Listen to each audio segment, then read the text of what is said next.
أعوذ بالله من الشيطان الرجيم بسم الله الرحمن الرحيم إن الحمد لله نحمده ونستعينه ونستغفره ونعوذ بالله من شرور أنفسنا من سيئات أعمالنا من يهده الله فلا مضل له ومن يضلل فلا هادي له أشهد أن لا إله إلا الله وحده لا شريك له أشهد أن محمدا عبده ورسوله أما بعد فإن خير الحديث كتاب الله وخير الهدي هدي محمد شر الأمور محدثاتها كل بدعة دلالة كل دلالة في النار۔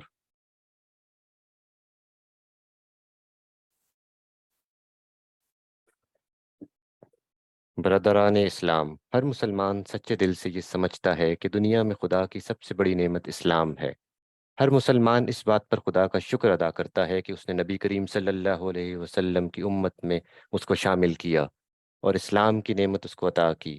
خود اللہ تعالیٰ بھی اس کو اپنے بندوں پر اپنا سب سے بڑا انعام قرار دیتا ہے، جیسا کہ قرآن میں ارشاد ہوا، الیوم اکملت لکم دینکم واتممت علیکم نعمتی وردیت لکم اسلاما دینا۔ ترجمہ: آج میں نے تمہارا دین تمہارے لیے کامل کر دیا اور تم پر اپنی نعمت پوری کر دی اور تمہارے لیے اس بات کو پسند کر لیا کہ تمہارا دین اسلام ہو۔ یہ احسان جو اللہ تعالیٰ نے آپ پر فرمایا ہے، اس کا حق ادا کرنا آپ پر فرض ہے، کیونکہ جو شخص کسی کے احسان کا حق ادا نہیں کرتا وہ احسان فراموش ہوتا ہے، اور سب سے بدتر احسان فراموشی یہ ہے کہ انسان اپنے خدا کے احسان کا حق بھول جائے۔ اب آپ پوچھیں گے کہ خدا کا حق کس طرح ادا کیا جائے؟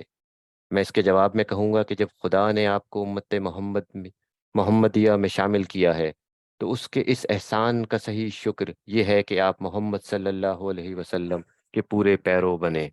آپ خدا آپ کو مسلمانوں کی ملت میں شامل کیا ہے تو اس کی اس مہربانی کا حق آپ اسی طرح ادا کر سکتے ہیں کہ آپ پورے مسلمان بنے۔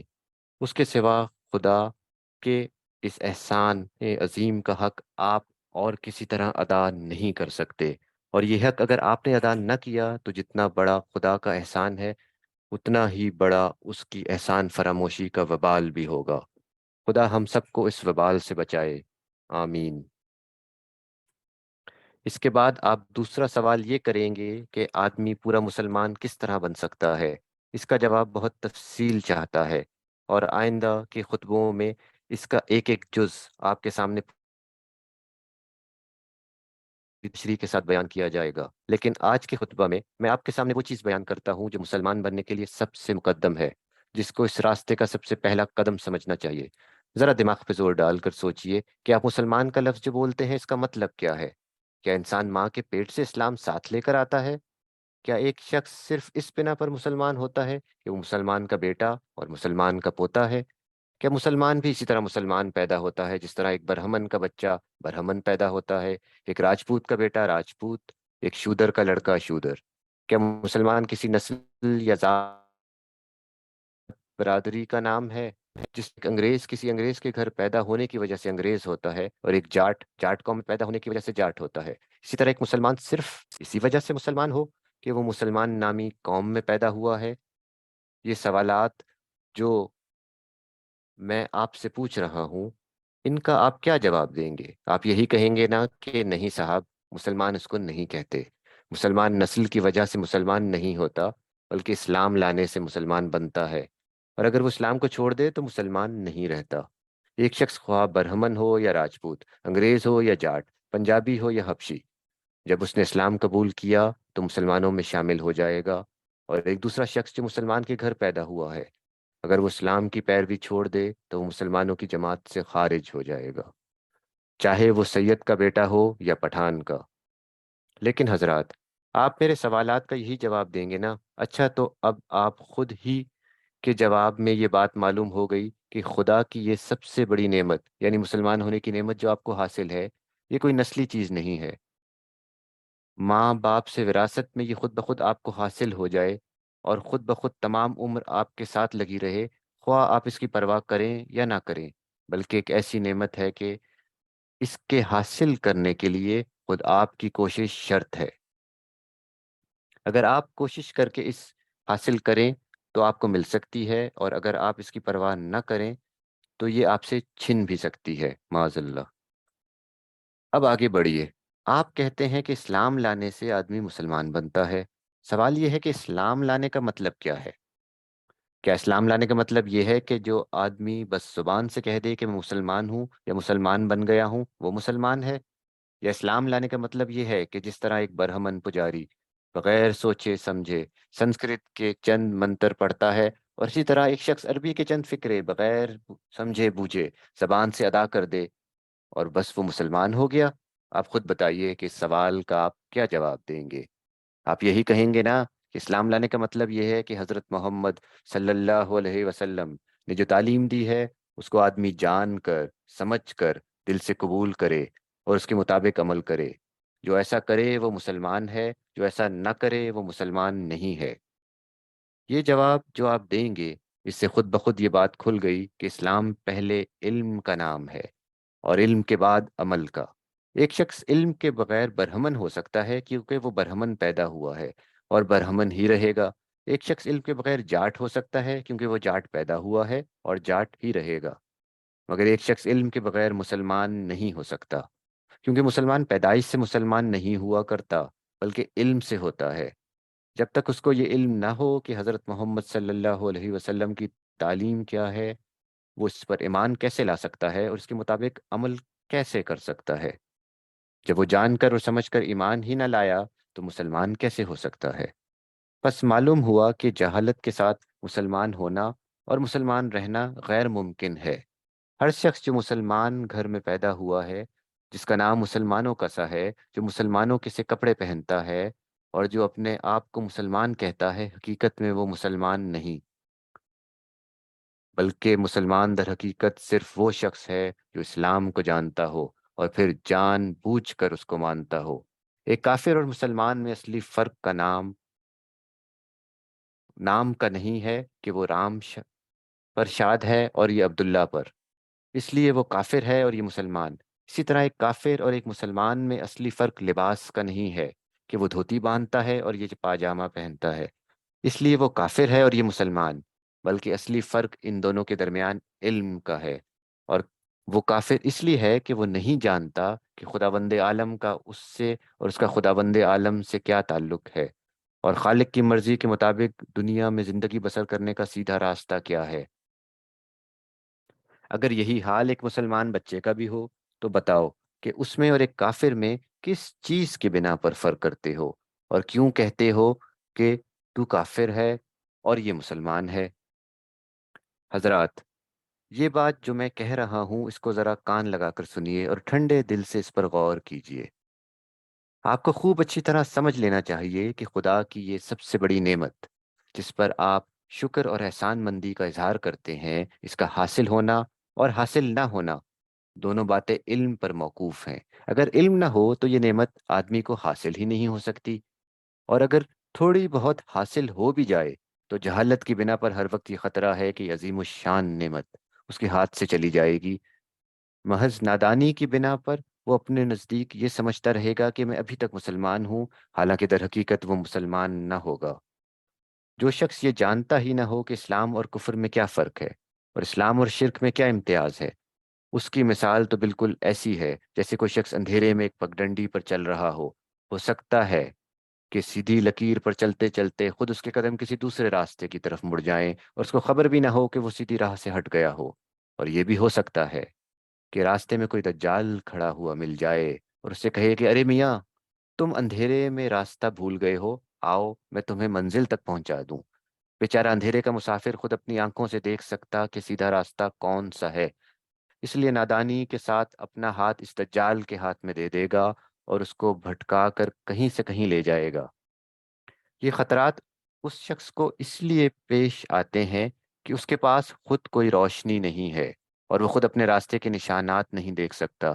اگر اس کے پاس روشنی موجود ہو تو ظاہر ہے کہ نہ وہ راستہ بھولے گا، نہ ہی کوئی دوسرا اس کو بھٹکا سکے گا۔ بس اسی پر قیاس کر لیجئے کہ مسلمان کے لیے سب سے بڑا خطرہ اگر کوئی ہے تو یہی کہ وہ خود اسلام کی تعلیم سے ناواقف ہو اور خود یہ نہ جانتا ہو کہ قرآن کیا سکھاتا ہے حضرت محمد مصطفیٰ صلی اللہ علیہ وسلم کی ہدایت کیا ہیں۔ اس جہالت کی وجہ سے وہ خود بھی بھٹک سکتا ہے اور دوسرے دجال بھی اس کو بھٹکا سکتے ہیں، لیکن اگر اس کے پاس علم کی روشنی ہو تو وہ زندگی کے ہر قدم پر اسلام کے سیدھے راستے کو دیکھے گا، ہر قدم پر کفر و شرک اور گمراہی اور فسق و فجور کے جو ٹیڑھے راستے درمیان میں آئیں گے ان کو پہچان کر ان سے بچ جائے گا، اور جو کوئی راستے میں اس بہکانے والا ملے گا تو اس کی دو چار باتیں ہی سن کر وہ خود سمجھ جائے گا کہ یہ بہکانے والا آدمی ہے اور اس کی پیروی نہ کرنی چاہیے۔ بھائیو، یہ علم جس کی ضرورت میں آپ سے بیان کر رہا ہوں، اس پر تمہارے اور تمہاری اولاد کے مسلمان ہونے اور مسلمان رہنے کا انحصار ہے۔ یہ کوئی معمولی چیز نہیں ہے کہ اس سے بے پرواہی کی جائے۔ تم اپنی کھیتی باڑی کے کام میں غفلت نہیں کرتے، اپنی زراعت کو پانی دیتے اور اپنی فصلوں کی حفاظت کرنے میں غفلت نہیں کرتے، اپنی مویشیوں کو چارہ دینے میں غفلت نہیں کرتے، اپنے پیشے کے کاموں میں غفلت نہیں کرتے، محض اس لیے کہ اگر غفلت کرو گے تو بھوکے مر جاؤ گے اور جان جیسی عزیز چیز ضائع ہو جائے گی۔ پھر مجھے بتاؤ کہ اس علم کے حاصل کرنے میں کیوں غفلت کرتے ہو جس پر تمہارے مسلمان بننے اور مسلمان رہنے کا دار و مدار ہے؟ کیا اس میں خطرہ نہیں کہ ایمان جیسی عزیز چیز ضائع ہو جائے گی؟ کیا ایمان جان سے زیادہ عزیز چیز نہیں ہے؟ تم جان کر تم جان کی حفاظت کرنے والی چیزوں کے جتنے وقت اور جتنی محنت صرف کرتے ہو، کیا اس وقت اور محنت کا 10واں حصہ بھی ایمان کی حفاظت کرنے والی چیزوں کے لیے صرف نہیں کر سکتے؟ میں تم سے یہ نہیں کہتا کہ تم میں سے ہر شخص مولوی بنے، بڑی بڑی کتابیں پڑھے، اپنی عمر کے 10 12 سال پڑھنے میں صرف کر دے۔ مسلمان بننے کے لیے اتنا پڑھنے کی ضرورت نہیں۔ میں صرف یہ چاہتا ہوں کہ تم میں ہر شخص دن رات کے 24 گھنٹوں میں سے صرف 1 گھنٹہ علم دین کے لیے صرف کر دے۔ کم از کم اتنا علم ہر مسلمان بچے اور بوڑھے اور جوان کو حاصل ہونا چاہیے کہ قرآن جس مقصد کے لیے اور جو تعلیم لے کر آیا ہے اس کا لب لباب جان لے۔ نبی کریم صلی اللہ علیہ وسلم جس چیز کو مٹانے کے لیے اور اس کی جگہ جو چیز قائم کرنے کے لیے تشریف لائے تھے اس کو خوب پہچان لے اور اس کے خاص طریقے زندگی سے واقف ہو جائے جو اللہ نے مسلمانوں کے لیے مقرر کیا ہے۔ اتنے علم کے لیے کچھ بہت زیادہ وقت کی ضرورت نہیں ہے، اور اگر ایمان عزیز ہو تو اس کے لیے 1 گھنٹہ روز نکالنا کچھ مشکل نہیں۔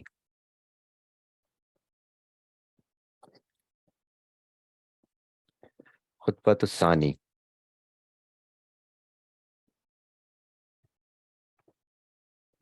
برادران اسلام، ہر مسلمان اپنے نزدیک یہ سمجھتا ہے کہ آپ بھی ضرور ایسا ہی سمجھتے ہوں گے کہ مسلمان کا درجہ کافر سے اونچا ہے، اور مسلمان کو خدا کا پسند کردہ اور کافر کو ناپسند کرتا بنایا گیا ہے۔ مسلمان خدا کے ہاں بخشا جائے گا اور کافر کی بخشش نہ ہوگی۔ مسلمان جنت میں جائے گا اور کافر دوزخ میں جائے گا۔ آج میں چاہتا ہوں کہ آپ اس بات پر غور کریں کہ مسلمان اور کافر میں اتنا بڑا فرق آخر کیوں ہوتا ہے؟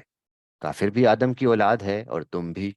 کافر بھی ایسا ہی انسان ہے جیسے تم ہو، وہ بھی تمہارے ہی جیسے ہاتھ پاؤں آنکھ کان رکھتا ہے، وہ بھی اسی طرح ہوا میں سانس لیتا ہے، یہی پانی پیتا ہے، اسی زمین پر بستا ہے، یہی پیداوار کھاتا ہے، اسی طرح پیدا ہوتا ہے اور اسی طرح مرتا ہے۔ اسی خدا نے اس کو بھی پیدا کیا ہے جس نے تم کو پیدا کیا ہے۔ پھر آخر کیوں اس کا درجہ نیچا ہے اور تمہارا اونچا؟ تمہیں کیوں جنت ملے گی اور وہ کیوں دوزخ میں ڈالا جائے گا؟ یہ بات سوچنے کی ہے۔ آدمی اور آدمی میں اتنا بڑا فرق صرف اتنی بات سے تو نہیں ہو سکتا کہ تم عبداللہ ہو اور عبد الرحمن اور ایسے ہی دوسرے ناموں سے پکارے جاتے ہو، اور وہ دین دیال اور کرتار سنگھ اور رابرٹسن جیسے ناموں سے پکارا جاتا ہے۔ یا تم ختنہ کرواتے ہو اور وہ نہیں کرواتا، یا تم گوشت کھاتے ہو اور وہ نہیں کھاتا۔ اللہ تعالیٰ نے سب انسانوں کو پیدا کیا ہے اور وہ سب کا پروردگار ہے، تو ایسا ظلم نہیں کر سکتا کہ کسی چھوٹی چھوٹی باتوں پر اپنی مخلوقات میں فرق کرے اور ایک بندے کو جنت میں بھیجے اور دوسرے کو دوزخ میں پہنچا دے۔ جب یہ بات نہیں ہے تو پھر غور کرو کہ دونوں میں اصلی فرق کیا ہے۔ اس کا جواب صرف ایک ہے، اور وہ یہ کہ دونوں میں اصلی فرق اسلام اور کفر کی وجہ سے ہوتا ہے۔ اسلام کے معنی خدا کی فرما برداری کے ہیں اور کفر کے معنی خدا کی نافرمانی کے۔ مسلمان اور کافر دونوں انسان ہیں اور دونوں خدا کے بندے ہیں، مگر ایک انسان اس لیے افضل ہو جاتا ہے کہ یہ اپنے مالک کو پہچانتا ہے کہ اس کے حکم کی اطاعت کرتا ہے اور اس کی نافرمانی کے انجام سے ڈرتا ہے۔ اور دوسرا انسان اس لیے اونچے درجے سے گر جاتا ہے کہ وہ اپنے مالک کو نہیں پہچانتا اور اس کی فرما برداری نہیں کرتا۔ اسی وجہ سے مسلمان سے خدا خوش ہوتا ہے اور کافر سے ناراض، مسلمان کو جنت کا وعدہ کرتا ہے اور کافر کو کہتا ہے کہ دوزخ میں ڈالوں گا۔ اس سے معلوم ہوتا ہے کہ مسلمان کو کافر سے جدا کرنے والی صرف دو چیزیں ہیں، ایک علم اور دوسرے عمل۔ یعنی پہلے تو اسے یہ جاننا چاہیے کہ اس کا مالک کون ہے، اس کے احکام کیا ہیں، اس کی مرضی پر چلنے کا طریقہ کیا ہے، کن کاموں سے وہ خوش ہوتا ہے اور کن کاموں سے ناراض ہوتا ہے۔ پھر جب یہ باتیں معلوم ہو جائیں تو دوسری بات یہ ہے کہ آدمی اپنے آپ کو مالک کا غلام بنا دے، جو مالک کی مرضی ہو اس پر چلے اور جو مرضی نہ ہو اسے چھوڑ دے۔ اگر اس کا دل ایک کام کرنے کو چاہے اور مالک کا حکم اس کے خلاف ہو تو وہ اپنے دل کی بات نہ مانے اور مالک کی بات مان لے۔ اگر ایک کام اس کو اچھا معلوم ہوتا ہو اور مالک کہے کہ وہ برا ہے تو اسے برا ہی سمجھے، اور اگر دوسرا کام اسے برا معلوم ہوتا ہو اگر مالک کہے کہ وہ اچھا ہے تو اسے اچھا ہی سمجھے۔ اور اگر ایک کام میں نقصان نظر آتا ہو اور مالک کا حکم ہو کہ اسے کیا جائے تو چاہے اس میں جان و مال کا کتنا ہی نقصان ہو، کتنا ہی نقصان ہو، وہ اس کو ضرور کر کے ہی چھوڑے گا۔ اور اگر دوسرے کام میں اس کو فائدہ نظر آتا ہو اور مالک کا حکم ہو کہ نے اسے نہ کیا جائے تو خواہ دنیا بھر کی دولت ہی اس کام میں کیوں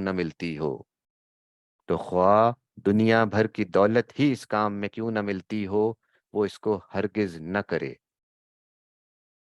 یہ علم اور یہ عمل ہے جس کی وجہ سے مسلمان خدا کا پیارا بندہ ہوتا ہے اور اس پر خدا کی رحمت نازل ہوتی ہے اور خدا اس کو عزت عطا کرتا ہے۔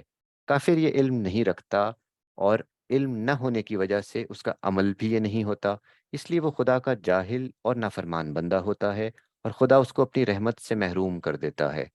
اب خود ہی انصاف سے کام لے کر سوچو کہ جو شخص اپنے آپ کو مسلمان کہتا ہے مگر ویسا ہی جاہل ہو جیسا ایک کافر ہوتا ہے، ویسا ہی نافرمان ہو جیسا ایک کافر ہوتا ہے، تو محض نام اور لباس اور کھانے پینے کے فرق کی وجہ سے وہ کافر کے مقابلے میں کس طرح افضل ہو سکتا ہے، اور وہ کس بنا پر دنیا اور آخرت میں خدا کی رحمت کا حقدار ہو سکتا ہے۔ اسلام کسی نسل یا خاندان یا برادری کا نام نہیں ہے کہ باپ سے بیٹے اور بیٹے سے پوتے کو آپ ہی آپ مل جائے۔ یہاں یہ بات نہیں ہے کہ برہمن کا لڑکا چاہے کیسا ہی جاہل ہو اور کیسے ہی برے کام کرے مگر وہ اونچا ہی رہے گا کیونکہ برہمن کے گھر پیدا ہوا ہے اور اونچی ذات کا ہے، اور چمار کا لڑکا چاہے علم اور عمل کے لحاظ سے ہر طرح اس سے بڑھ جائے مگر وہ نیچا ہی رہے گا کیونکہ چمار کے گھر میں پیدا ہوا ہے اور مکین ہے۔ یہاں تو خدا نے اپنی کتاب میں صاف فرما دیا ہے کہ ان اکرم اللہ عند اللہ اتقاکم، یعنی جو خدا کو زیادہ پہچانتا ہے اور اس کی زیادہ فرما برداری کرتا ہے وہی خدا کے نزدیک عزت والا ہے۔ حضرت ابراہیم علیہ السلام ایک بت پرست کے گھر پیدا ہوئے مگر انہوں نے خدا کو پہچانا اور اس کی فرما برداری کی، اس لیے خدا نے ان کو ساری دنیا کا امام بنا دیا۔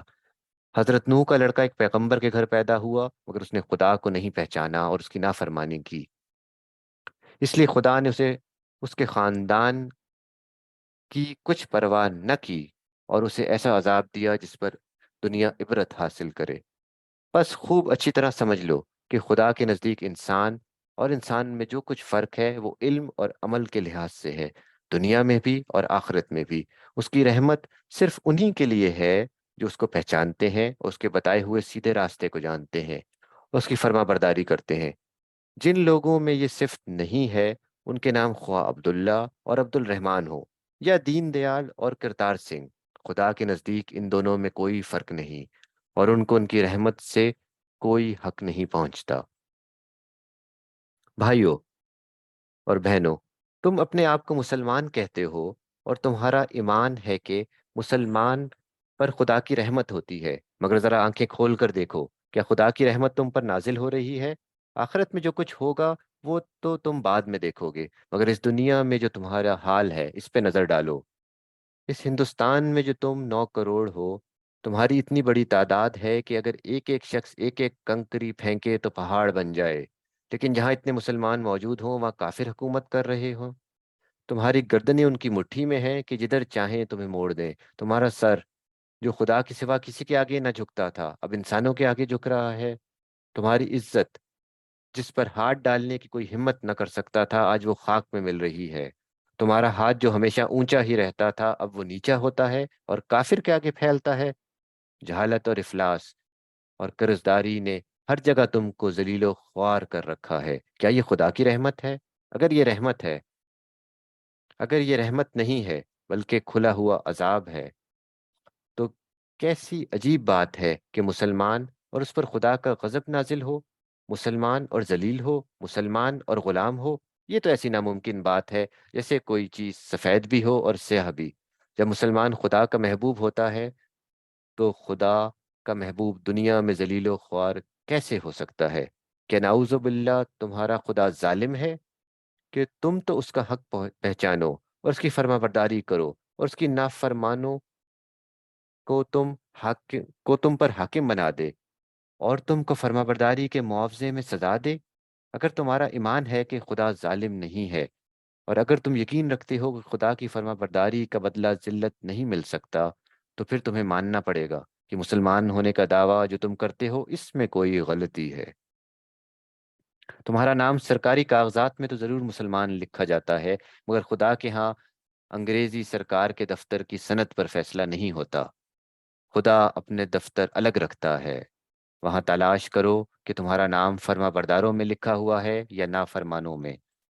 خدا نے تمہارے پاس کتاب بھیجی تاکہ تم اس کتاب کو پڑھ کر اپنے مالک کو پہچانو اور اس کی فرما برداری کا طریقہ معلوم کرو۔ کیا تم نے کبھی یہ معلوم کرنے کی کوشش کی کہ اس کتاب میں کیا لکھا ہے؟ خدا نے اپنے نبی صلی اللہ علیہ وسلم کو تمہارے پاس بھیجا تاکہ وہ تمہیں مسلمان بننے کا طریقہ سکھائے۔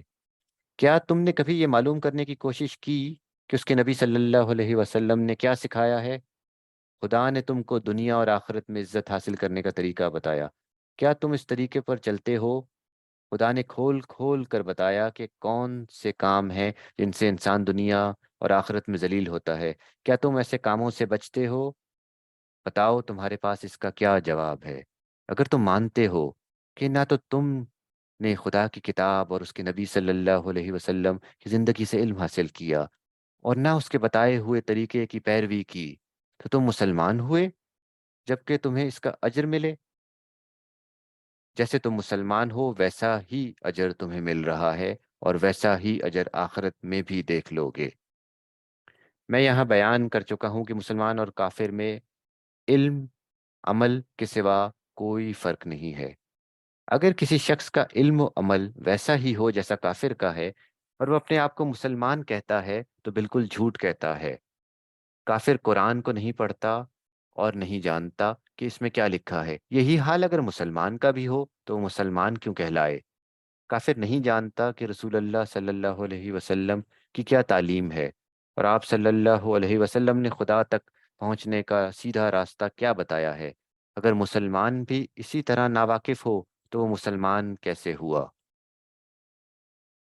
کافر خدا کی مرضی پر چلنے کی بجائے اپنی مرضی پر چلتا ہے۔ مسلمان بھی اگر اسی کی طرح خود سر اور آزاد ہو کر اسی کی طرح اپنے ذاتی خیالات اور اپنی رائے پر چلنے والا ہو، اسی کی طرح خدا سے بے پرواہ اور اپنی خواہش کا بندہ ہو، تو اسے اپنے آپ کو مسلمان کہنے کا کیا حق ہے؟ کافر حلال و حرام کی تمیز نہیں کرتا اور جس کام میں اپنے نزدیک فائدہ یا لذت دیکھتا ہے اس کو اختیار کرتا ہے، چاہے اس کے نزدیک وہ حلال ہو یا حرام۔ یہی رو اگر مسلمان اختیار کر لے تو اس میں اور کافر میں کیا فرق ہے؟ غرض یہ ہے کہ جب مسلمان بھی اسلام کے علم سے اتنا ہی کورا ہو جتنا کافر ہوتا ہے، اور جب مسلمان کو بھی سب کچھ کرے جو کافر کرتا ہے، تو اس کو کافر کے مقابلے میں کیوں فضیلت حاصل ہو اور اس کا حشر بھی کافی کیوں نہ ہو؟ یہ ایسی بات ہے جس پر ہم سب کو ٹھنڈے دل سے غور کرنا چاہیے۔ میرے عزیز بھائیوں، کہیں یہ نہ سمجھ لینا کہ مسلمانوں کو کافر بنانے پر تلا ہوں۔ نہیں، میرا یہ مقصد ہرگز نہیں۔ میں خود بھی یہ جانتا ہوں اور چاہتا ہوں کہ ہم میں سے ہر شخص اپنی اپنی جگہ سوچے کہ ہم آخر خدا کی رحمت سے کیوں محروم ہو گئے ہیں، ہم پر ہر طرف سے کیوں مصیبتیں نازل ہو رہی ہیں، پھر یعنی خدا کے نافرمان بندے کہتے ہیں، اور ہم اپنی جگہ اور ہم پر وہ ہر جگہ غالب کیوں ہیں، اور ہم جو فرما بردار ہونے کا دعویٰ کرتے ہیں ہر جگہ مغلوب کیوں ہو رہے ہیں؟ اس کی وجہ پر میں نے جتنا زیادہ غور کیا اتنا ہی مجھے یقین ہوتا چلا گیا کہ ہم میں اور کافر میں بس نام کا فرق رہ گیا ہے، ورنہ ہم بھی خدا سے غفلت اور اس کی بے خوفی اور اس کی نافرمانی میں کچھ ان سے کم تو نہیں۔ تھوڑا سا فرق ہم میں اور ان میں ضرور ہے، مگر اس کی وجہ سے ہم کسی اجر کے مستحق نہیں ہیں بلکہ سزا کے مستحق ہیں، کیونکہ ہم جانتے ہیں کہ محمد اللہ کے نبی ہیں اور ان کی پیروی سے اسی طرح بھاگتے ہیں جیسے کافر بھاگتا ہے۔ ہم کو معلوم ہے کہ جھوٹے پر خدا کی لعنت ہے، رشوت کھانے اور کھلانے والے کو جہنم کا یقین دلایا گیا ہے، سود کھانے اور کھلانے والے کو بدترین مجرم قرار دیا گیا ہے، غیبت کو اپنے بھائی کا گوشت کھانے کے برابر بتایا گیا ہے، فحش اور حیائی اور بدکاری پر سخت عذاب کی دھمکی دی گئی ہے۔ مگر یہ جاننے کے بعد بھی ہم کفار کی طرح یہ سب کام آزادی سے کرتے ہیں۔ کوئی ہمیں جاننے کے بعد بھی ہم کفار کے مقابلے میں تھوڑے بہت مسلمان بنے ہوئے نظر آتے ہیں۔ اس پر ہمیں انعام نہیں ملتا بلکہ سزا دی جاتی ہے۔ کفار کا ہم پر حکمراں ہونا، ہر جگہ ہمارا ذکر اٹھانا اس جرم کی سزا ہے کہ ہمیں اسلام کی نعمت دی گئی تھی اور ہم نے اس کی قدر نہ کی۔ عزیزو، آج کے خطبہ میں جو کچھ میں نے کہا ہے یہ اس لیے نہیں ہے کہ تم کو ملامت کروں، میں ملامت کرنے نہیں اٹھا ہوں۔ میرا مقصد یہ ہے کہ جو کچھ کھویا گیا ہے اس کو پھر سے حاصل کرنے کی کچھ فکر کی جائے۔ کھوئے ہوئے کو پانے کی فکر اسی وقت ہوتی ہے جب انسان معلوم ہو کہ اس کے پاس کیا چیز ہو گئی، کیا چیز کھو گئی ہے اور وہ کیسی قیمتی چیز ہے۔ اسی لیے میں تم کو چونکانے کی کوشش کرتا ہوں۔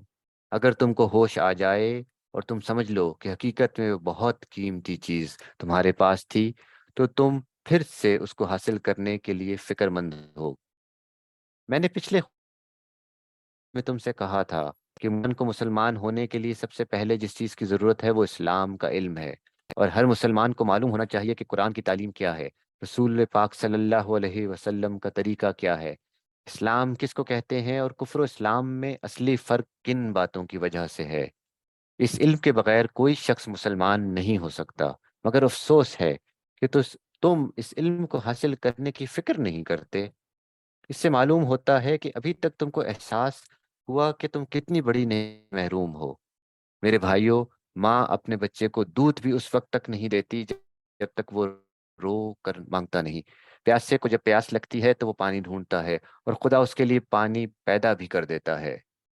جب تم کو خود ہی پیاس نہ ہو تو پانی سے بھرا ہوا کنواں بھی تمہارے پاس آ جائے تو بیکار ہے۔ پہلے تم خود پہلے تم کو خود سمجھنا چاہیے کہ دین سے ناواقف رہنے میں تمہارا کتنا بڑا نقصان ہے۔ خدا کی کتاب تمہارے پاس موجود ہے مگر تم نہیں جانتے کہ اس میں کیا لکھا ہے۔ اس سے زیادہ نقصان کی بات اور کیا ہو سکتی ہے؟ نماز تو پڑھتے ہو مگر تمہیں نہیں معلوم کہ اس نماز میں تم اپنے خدا کے سامنے کیا کرتے ہو۔ اس سے کیا نقصان ہو سکتا ہے؟ کلمہ کلمہ جس کے ذریعے سے تم اسلام میں داخل ہوتے ہو اس کے معنی تک تم کو معلوم نہیں، اور تم نہیں جانتے کہ اس کلمے کو پڑھنے کے ساتھ ہی تم پر کیا ذمہ داریاں عائد ہوتی ہیں۔ ایک مسلمان کے لیے اس سے بڑھ کر کوئی نقصان کیا ہو سکتا ہے؟ کھیتی کے جل جانے کا نقصان تم کو معلوم ہے، روزگار نہ ملنے کا نقصان تم کو معلوم ہے، مگر اسلام سے ناواقف ہونے کا نقصان تمہیں معلوم نہیں۔ جب تم کو اس نقصان کا احساس ہوگا تو تم خود آ کر کہو گے کہ ہمیں اس نقصان سے بچاؤ، اور جب تم خود کہو گے انشاءاللہ اللہ تمہیں اس نقصان سے بچانے کا انتظام بھی کر دے گا۔